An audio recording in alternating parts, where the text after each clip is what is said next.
Está no ar o Revista TST, o programa com os principais destaques da semana no Tribunal Superior do Trabalho. E hoje você confere: afastada a exigência de apresentação de contestação via processo judicial eletrônico antes da audiência. Município é absolvido de pagar horas extras à professora por atividades extra-classe. No quadro Quero Post, quais são os critérios para conseguir a equiparação salarial? E ainda, por dentro do TST, conheça o Gabinete Eletrônico, sistema desenvolvido pelo TST e que trouxe mais celeridade na prestação jurisdicional. O Revista TST começa agora.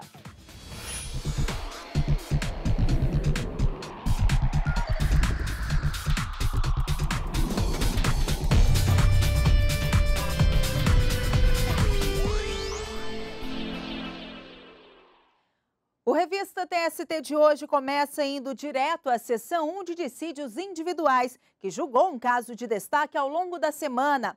E quem acompanhou a sessão e traz mais informações é a repórter Luana Carvalho.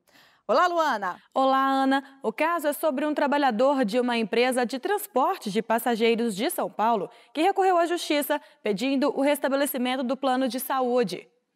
De acordo com o processo, o empregado sofreu um acidente de trabalho e foi afastado das atividades. Cerca de 5 anos depois, o auxílio-doença previdenciário foi convertido em aposentadoria por invalidez. E, a partir daí, o trabalhador só teve direito ao plano de saúde por mais 180 dias.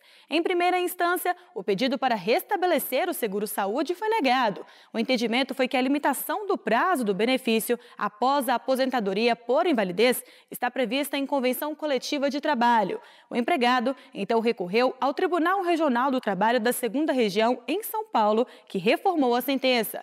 Veja o desfecho do caso na reportagem. O Tribunal Regional do Trabalho na capital paulista condenou a empresa a restabelecer o plano de saúde do empregado, além de arcar integralmente com o valor mensal do benefício até o fim da aposentadoria por invalidez. Para o regional, independentemente do acordo celebrado em convenção coletiva, o trabalhador teria direito à manutenção do plano, porque o contrato de trabalho não foi rompido. A cláusula 14 da convenção estabelecia que, no caso de empregado com mais de 1 ano de inscrição no plano de saúde e que tenha sido afastado por auxílio-doença ou em decorrência de acidente de trabalho, teria direito ao benefício do convênio médico pelo prazo de 180 dias a partir da data de afastamento. A empresa então recorreu ao TST e a 4ª turma teve outro entendimento. Para os ministros, não existe determinação legal para que o empregador institua ou mantenha plano de saúde para os empregados. E, por isso, a suspensão determinada por meio da negociação coletiva deveria ser respeitada. Ainda de acordo com a turma, o regional violou o artigo 7º, inciso 26 da Constituição Federal, que reconhece as convenções e acordos coletivos de trabalho como direito dos trabalhadores urbanos e rurais. O empregado entrou com um novo recurso na seção 1 de dissídios individuais do TST. O relator do processo, o ministro Hugo Carlos Scheuermann, aceitou o pedido. Segundo o ministro, o empregado teria sim direito ao plano de saúde, conforme estabelece a súmula 440 do TST, que assegura o direito à manutenção de plano de saúde ou de assistência médica oferecidos pela empresa ao empregado afastado do trabalho em decorrência de auxílio-doença acidentário ou de aposentadoria por invalidez. Evidentemente, um benefício que foi instituído por norma coletiva. E o que se discute, em síntese, é a validade dessa suspensão após esse prazo. Eu penso que, se permanece o auxílio-doença ou a aposentadoria do trabalhador, não elimina aí a sua necessidade de manter esse plano de saúde nestes momentos. Mas o vice-presidente do TST, ministro Renato de Lacerda Paiva, abriu divergência. O ministro entendeu que o benefício ao plano de saúde não é direito previsto em lei e, por isso, considerou válido o convênio. O plano de saúde não foi instituído por regulamento de empresa, mas pela norma coletiva, que estabeleceu essas restrições. Assim, se não há na legislação vigente nenhuma norma que impõe essa obrigação de reclamado instituir e manter plano de saúde a seus empregados, a sua estipulação, limitação e supressão via negociação coletiva, na hipótese, por meio de convenção coletiva de trabalho, devem ser fielmente cumpridas, conforme pactuado. O ministro Márcio Eurico Vitral Amaro teve o mesmo entendimento da divergência. Para o ministro, se trata de uma cláusula benéfica ao trabalhador, que se estende para além do que é estabelecido pelas normas jurídicas. Eu também não vislumbro contrariedade à súmula 440, entendendo que deva prevalecer aqui a observância do artigo 7º, 26 da Constituição Federal. Por isso, eu peço, venho ao eminente relator, para acompanhar a divergência. Os ministros Cláudio Brandão e o presidente do TST, ministro Brito Pereira, acompanharam o voto do relator.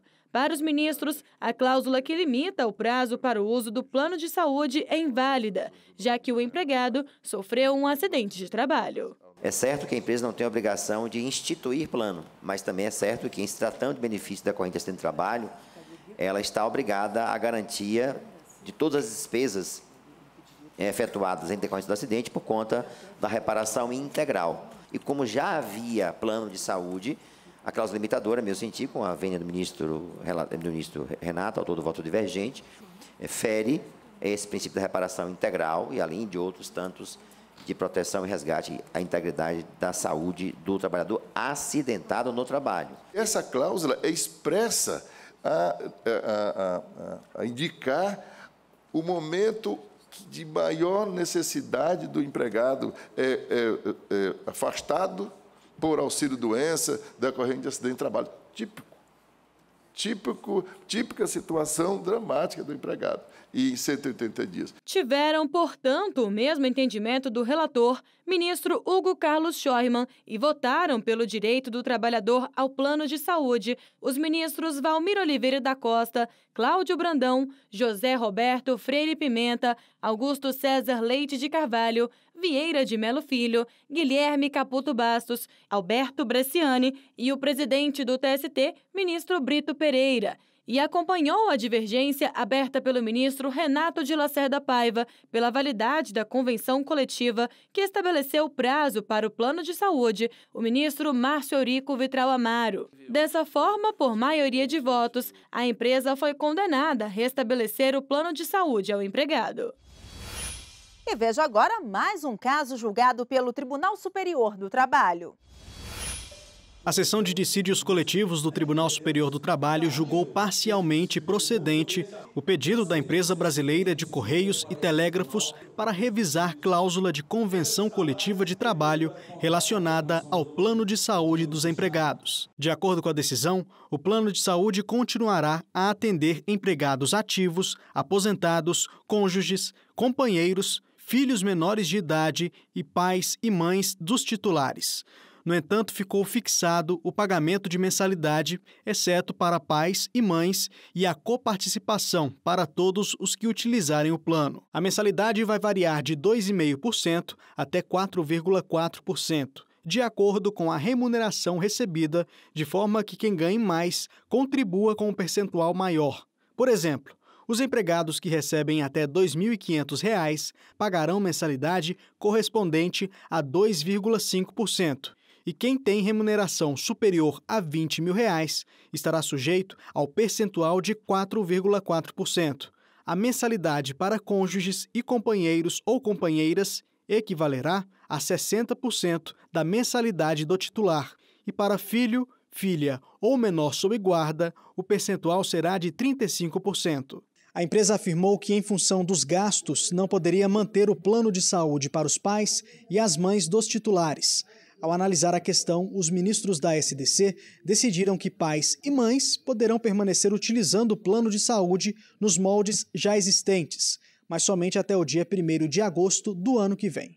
Após essa data, eles serão incluídos em plano a ser negociado entre os Correios e as demais partes interessadas.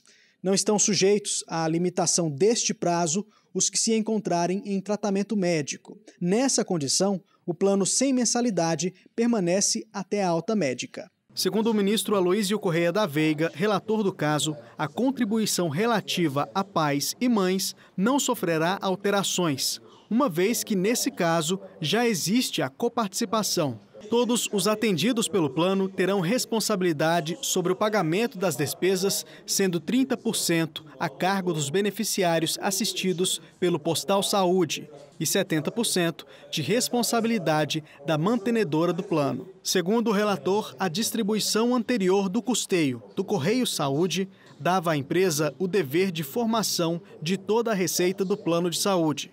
Para ele, foi necessária a revisão da fonte de custeio do plano. Resta demonstrado, portanto, a necessidade de revisão da fonte de custeio do Plano Correio Saúde, com vista a evitar a extinção do benefício da assistência médica, hospitalar e odontológica. Já o ministro Maurício Godinho Delgado, por uma questão processual, entendeu que a Justiça do Trabalho não poderia, em seu poder normativo, alterar cláusula coletiva ainda vigente. Nunca passou pelo horizonte da ordem jurídica legal ou constitucional que o dissídio coletivo seja um instrumento para reduzir direitos trabalhistas.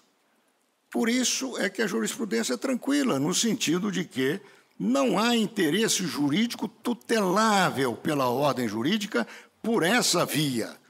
É claro que há interesse material, mas não há interesse no sentido processual de que essa via possa ser alcançada pela parte. Por maioria, a SDC acompanhou o voto do ministro relator sobre a nova forma de custeio.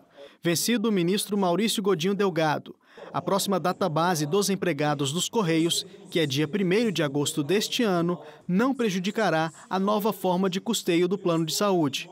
No entanto, o tema voltará ao debate em 2019. No fim da sessão de julgamento, o presidente do TST, ministro Brito Pereira, fez um apelo à empresa e aos empregados para que se unam em uma negociação cooperativa. Faço esse apelo para que negociem, não tenham pressa de fechar um acordo ou de entabular ou de concluir essas negociações, porque o que está em jogo não é uma questão financeira da empresa, é também a sobrevivência desse plano, que é o bem maior, no que diz respeito aos trabalhadores.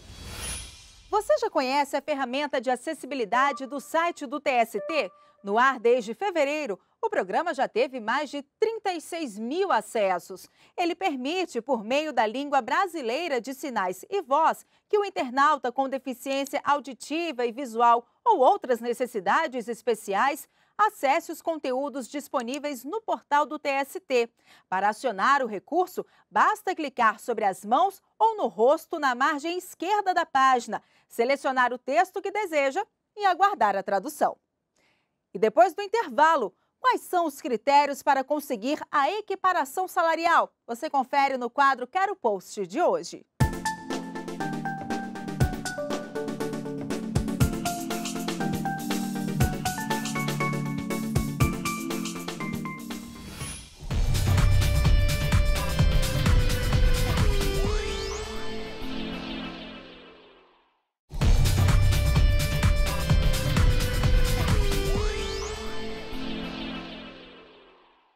O Revista TST está de volta e vamos conferir mais casos de destaque julgados no TST. É o Giro de Notícias pelas turmas.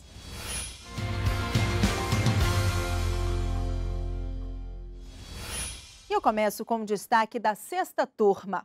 A Solar Comércio e Agroindústria de Montenegro, no Rio Grande do Sul, foi condenada por danos morais coletivos por exigir trabalho no comércio em feriados sem autorização em norma coletiva. Inicialmente, o TRT Gaúcho havia absolvido a empresa por entender que a exigência de trabalho em feriados sem previsão em norma coletiva gerou apenas danos de ordem material, que seriam resolvidos com concessão de folga compensatória, por exemplo. Mas no TST o entendimento foi de que a empresa violou o artigo da lei que permite o trabalho em feriados no comércio, desde que autorizado em convenção coletiva e observada a legislação municipal. A decisão foi unânime. E a oitava turma decidiu que uma professora do município de Americana, em São Paulo, não tem direito ao recebimento de horas extras por atividade extraclasse. Para a turma, o direito às horas extras só é devido quando a jornada de trabalho for extrapolada.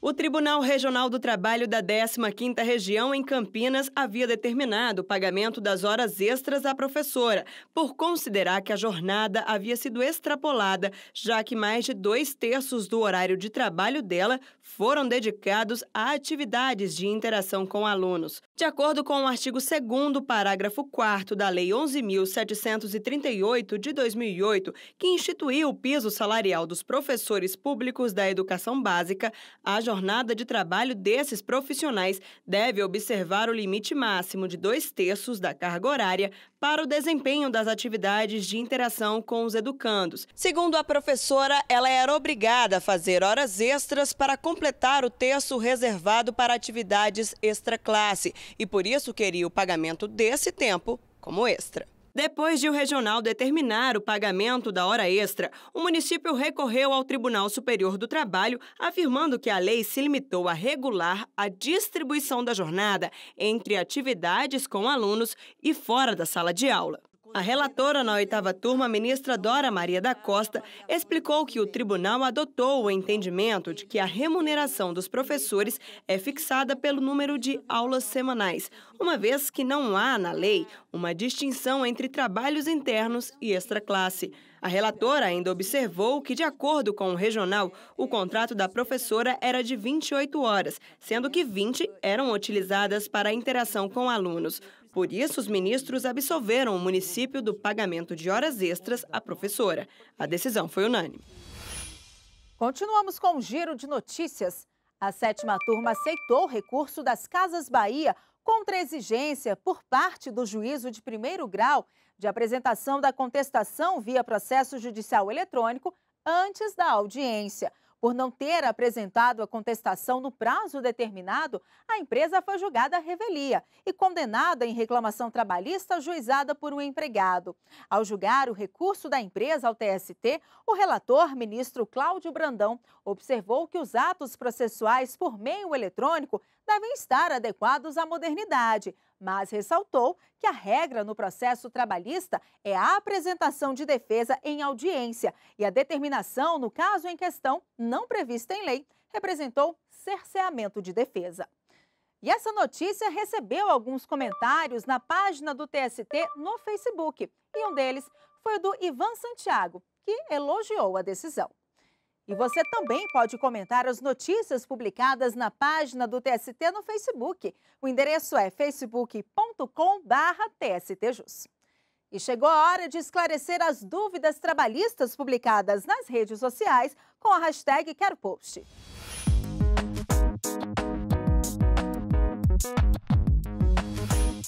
E a dúvida publicada no Facebook é do Carlos Júnior, que pergunta o seguinte: quais são os critérios para conseguir a equiparação salarial? Confira a resposta na reportagem. Paulo César trabalha há mais de 10 anos no ramo de segurança. Ele era brigadista em um prédio comercial em Brasília e hoje é supervisor de segurança no mesmo condomínio.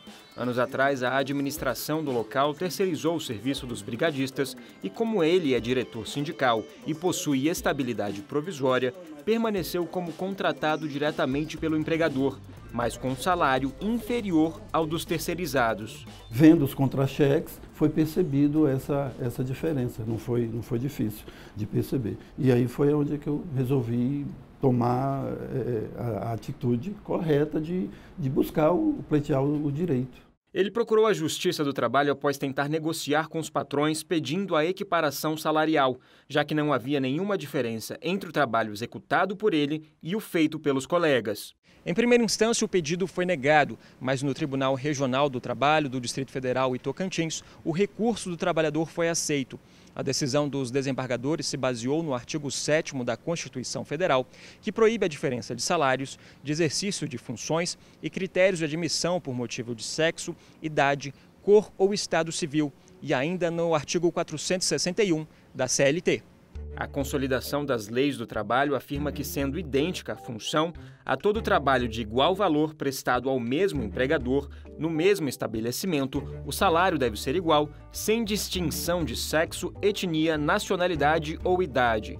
Mas como calcular o valor do serviço de cada empregado? Este advogado trabalhista explica que trabalhos de igual valor são aqueles feitos por empregados que possuem igual produtividade e mesma perfeição técnica, além de ter comportamento exemplar no serviço e antiguidade na empresa. Todo empregado, todo funcionário que estiver numa condição em que ele está exercendo a mesma função no mesmo empregador,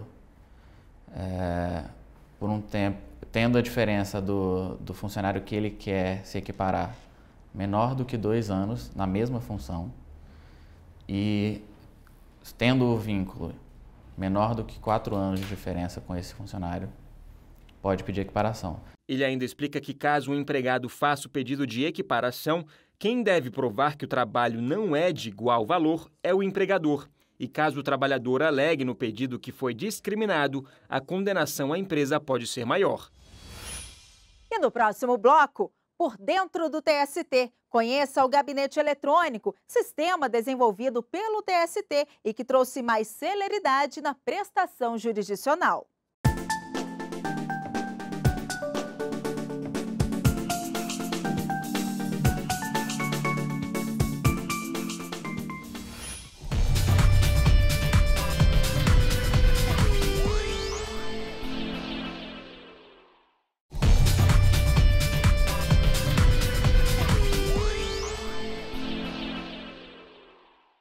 Estamos de volta com Revista TST e veja outras notícias que marcaram a semana no TST. O Corregedor-Geral da Justiça do Trabalho, o ministro Lélio Bentes Correia, concluiu correição no Tribunal Regional do Trabalho do Rio Grande do Norte. O TRT da 21ª Região foi o primeiro a receber o ministro depois da posse dele em fevereiro na Corregedoria Geral.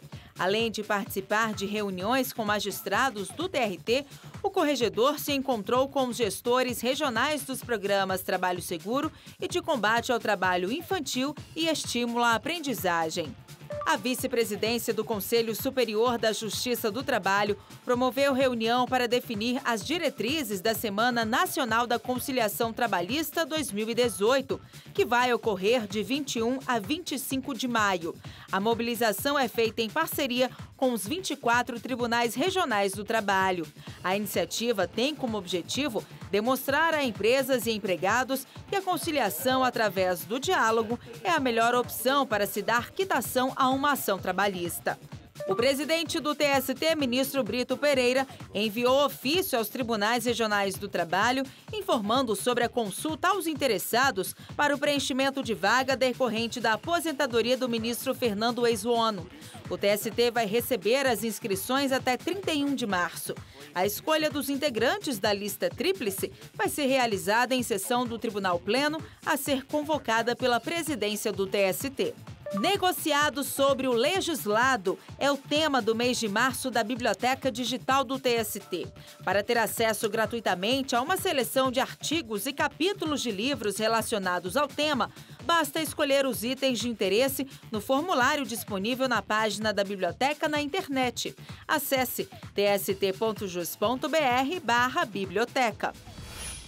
Todos os processos em tramitação no TST reunidos em um só lugar e acessíveis a qualquer gabinete da Corte Superior Trabalhista.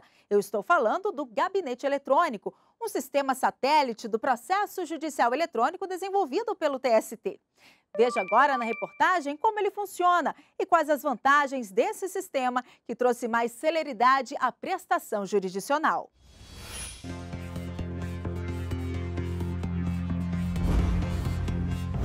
Um sistema que pode ser acessado por qualquer gabinete do Tribunal Superior do Trabalho e reúne todos os processos que tramitam no TST. É o futuro em um espaço único, o Gabinete Eletrônico. Nele, cada gabinete configura o sistema de acordo com as necessidades e a ordem das tarefas a serem executadas. A partir de um editor de texto, são elaboradas as minutas de voto e os despachos. A assinatura dos ministros é feita pelo certificado digital. Também é possível cadastrar os processos por temas. Tudo para dar mais agilidade à tramitação. Na prática, o sistema se adapta ao gabinete, porque o gabinete pode customizar as tarefas que vão ser realizadas no sistema. Não é um sistema rígido. Ele se adequa ao trabalho de cada gabinete. Para acessar, basta digitar o número do CPF e a senha de usuário. As funções mais utilizadas, como configuração do gabinete e os escaninhos, aparecem em atalhos, ainda na página inicial. No gabinete eletrônico é possível acessar todas as informações do PJE, Processo Judicial Eletrônico. O gabinete eletrônico foi desenvolvido em tempo recorde. Foram 4 meses até que ele começasse a ser adotado. Primeiro na presidência e nos gabinetes do tribunal, depois nas sessões especializadas e, por último, nas 8 turmas. Mas o desenvolvimento do sistema não tem fim. Ele é constantemente atualizado com base nas demandas dos gabinetes. Ele é bem simples de usar, ele não tem nada de complicado. A ideia é que trabalhe como seu celular. A gente quer um dia que seja com um aplicativo. Eu clico lá, ele já vai abrir e já vai funcionar.